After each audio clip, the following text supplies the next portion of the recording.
E aí eles falam: Jesus, deu bolo, todo mundo comeu. Aí Jesus fala assim: que bom, agora volta e recolhe o que sobrou. E eles recolhem mais 12 cestos cheios, um para cada discípulo. Querido, só que quando isso termina, a Bíblia diz que já está caindo a noite. E a Bíblia diz que Jesus põe eles no barco e ele fala: olha, atravessem o mar da Galileia em direção a Cafarnaum, que eu vou subir numa montanha para orar. E a Bíblia diz que quando eles saem, eles já estavam com correnteza de vento ao contrário. E Jesus sobe para orar. Mas a Bíblia diz que quando chega a quarta vigília da noite, você sabe quando é a quarta vigília da noite? É entre 3 e 6 da madrugada. Então talvez esses caras remaram a noite inteira. A Bíblia diz que quando chega, ali entre 3 e 6 da madrugada, a Bíblia diz que eles tinham remado por 6 quilômetros. Então, irmão, você já experimentou remar contra a correnteza? Você deve imaginar o que é. E a travessia ali, ela tem 11 quilômetros. Ou seja, eles estavam no meio, e para frente ou para trás era a mesma coisa. A Bíblia diz que vem uma tempestade e o barco começa a ser assolado pela força da água, do vento, e os discípulos começam a ficar desesperados. E a Bíblia diz que Jesus resolve ir até eles andando sobre as águas. E aí, quando eles veem o vulto de Jesus, eles ficam desesperados e gritam: é um fantasma! Irmão, sempre olhei para esse texto e achei ridículo. Eu ficava pensando como 12 homens que estão andando com Jesus tanto tempo vão olhar um vulto no escuro e achar que é um fantasma. Mas quando eu fico pensando no cansaço físico, no cansaço mental, no medo de cair do barco, de se afogar, de morrer, eu consigo entender. Quando Marcos vai falar desse texto, a palavra que ele escolhe usar é que eles ficaram aterrorizados quando eles viram o vulto de Jesus. Então eles gritam: é um fantasma. E nessa hora Jesus fala: não tenho medo, sou eu. E nessa hora se levanta um homem. Quem? Um homem de pequena fé. A Bíblia diz que Pedro se levanta e ele fala: se é o Senhor, me ordena ir andando por sobre as águas até contigo. Irmão, se Pedro olhasse para dentro dele, provavelmente ele não ia encontrar fé suficiente para pisar para fora daquele barco, sem ter medo de afundar, de se afogar, de morrer. Mas com certeza Pedro olhou para dentro dele e ele encontrou fé suficiente para andar em obediência sobre uma palavra de Jesus. E quando Jesus diz vem, ele pula para fora do barco. Eu não imagino essa cena. Eu imagino aquele barco balançando, remo batendo, gente gritando, voando água, e Pedro começa a andar sobre as águas. Ele está vivendo aquele milagre sobrenatural, mas a Bíblia diz que ele tira os olhos de Jesus. Ele começa a reparar na força da água, do vento, e a Bíblia diz que ele teve medo.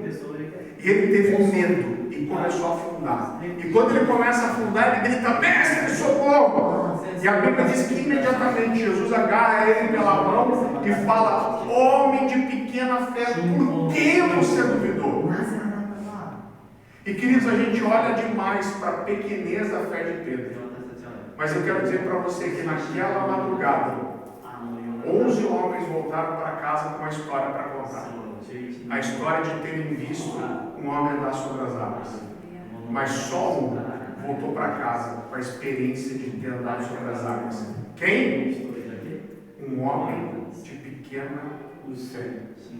Um homem que tinha uma fé como um grão de mostarda, mas que regou e viu ela crescer. Um homem que negou Jesus 3 vezes, sim.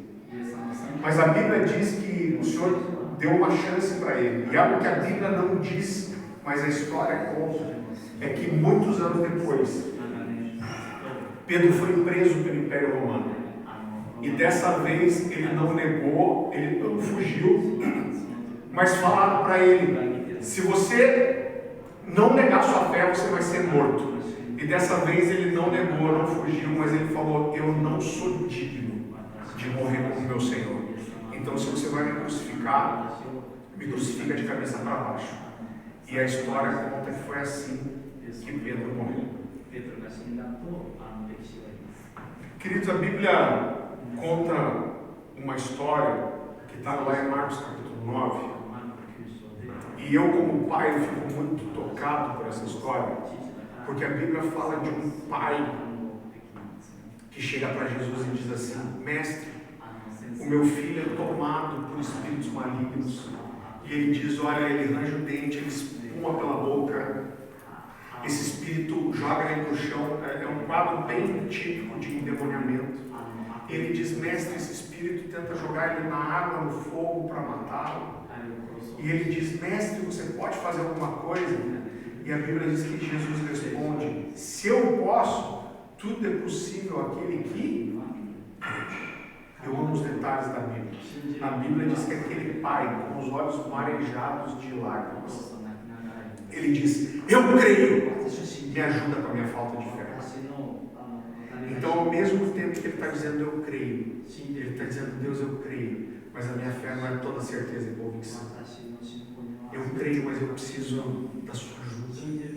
Eu creio, mas eu preciso que você provoque o meu coração. E a minha pergunta para você é: quem de vocês tem um grãozinho de mostarda? Sabe, querido, eu não sei como tem sido a sua vida, o seu ano. Abaixa sua cabeça, feche seus olhos. Eu não sei como tem sido a sua vida, qual é o seu contexto familiar, financeiro.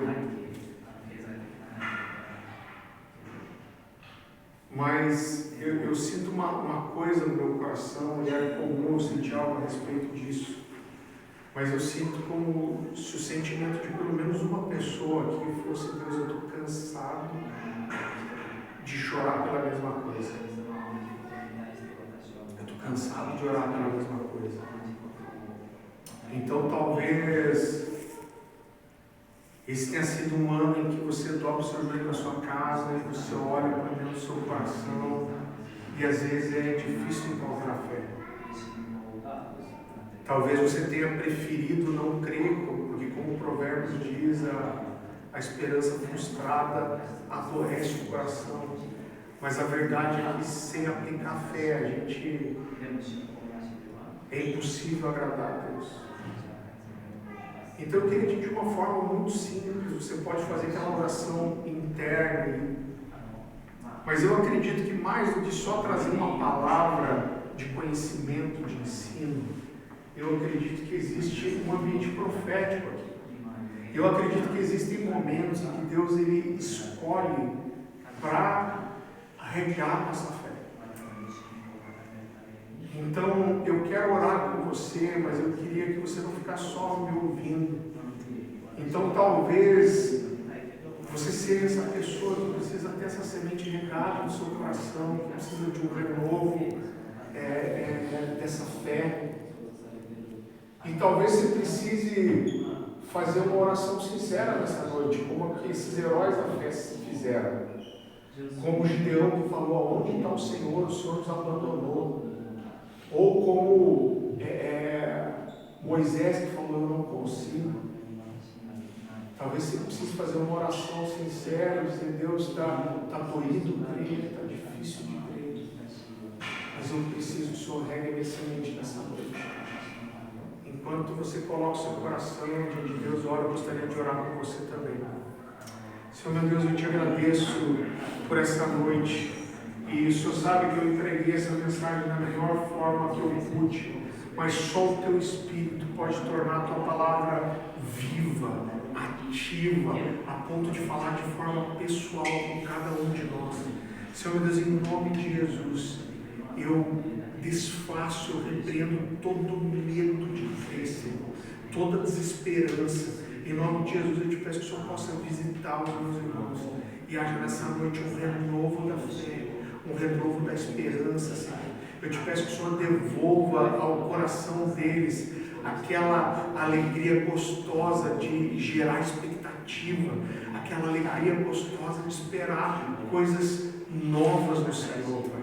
Que haja um sopro, que haja um frescor e um renovo da fé, que haja uma compreensão nova da fé, Senhor. Que o Senhor é aquele que não procura a fé perfeita, mas procura pessoas dispostas a obedecerem, Pai.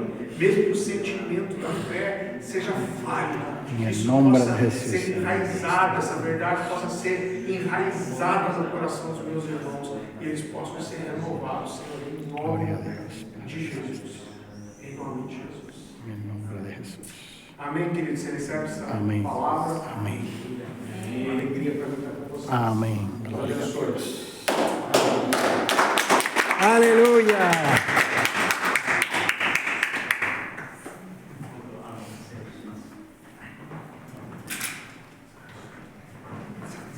Ai. ハレルヤ、素晴らしい聖書一つ一つをアレ先生が語ってくださったことを感謝します。Nós agradecemos porque o pastor Farley ele pregou de uma maneira maravilhosa, cada texto da Bíblia. 信仰というものが勝手に頭の中ででかくなってたことを気づきます。A gente percebe, quando a fé ela vai crescendo dentro de nós. そしてまた聖書に出てこられる偉大な信仰のヒーローたちが全く私たちと同じようなものであったことも気づくことができます。 Nós também podemos perceber hoje que esses grandes heróis da fé que estão na Bíblia, eles eram pessoas comuns que nem a gente. 違いは神とよく語ることです。 Mas a diferença deles com a gente é que eles falavam isso para Deus. みんな違う恐れを持ち、けれども神にその恐れを持っていけること、そしてまた神からその答えを受けることができること、すごいと思います。 Todos tinham medos, só que cada tinha um medo diferente, mas eles falavam desses medos ao Senhor e eles recebiam resposta.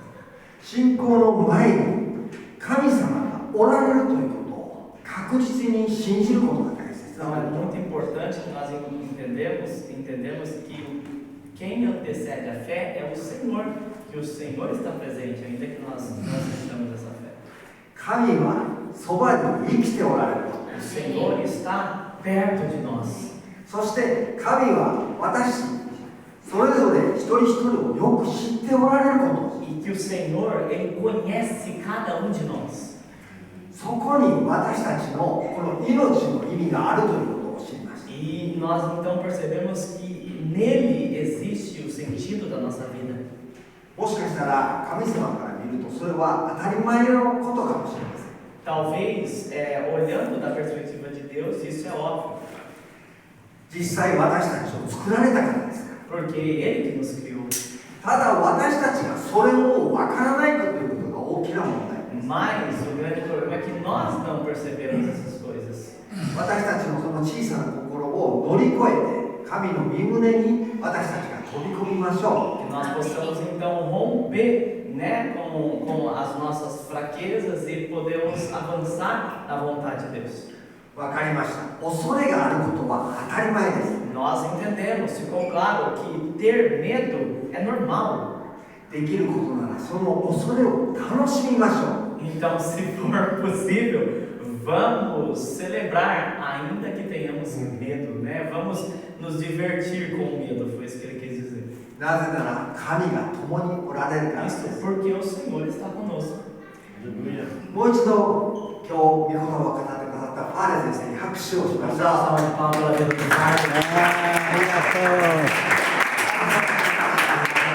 Gracias, Señor, Dios Todopoderoso, Padre, en el nombre de Jesús. そしたらこれで礼拝を終わります。 Nós vamos terminar o culto agora. Daí vai ter a comunhão, tá bom, gente? Então, semana que vem, lembre, dia 15 nós temos o culto lá.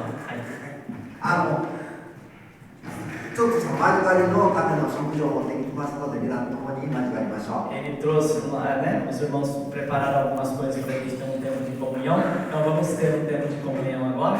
Amém? Amén. Deus abençoe a todos. Amém, irmãos? Aleluya. Vamos dar Gloria uma salva a para Dios. Jesus.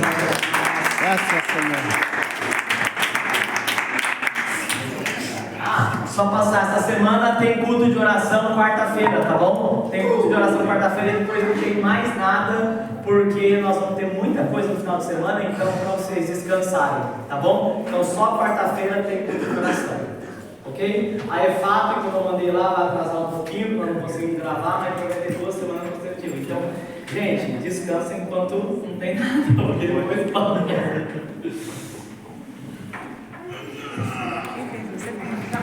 Gracias a Dios, gracias Señor. En el nombre poderoso de Jesús. Aleluya, gracias.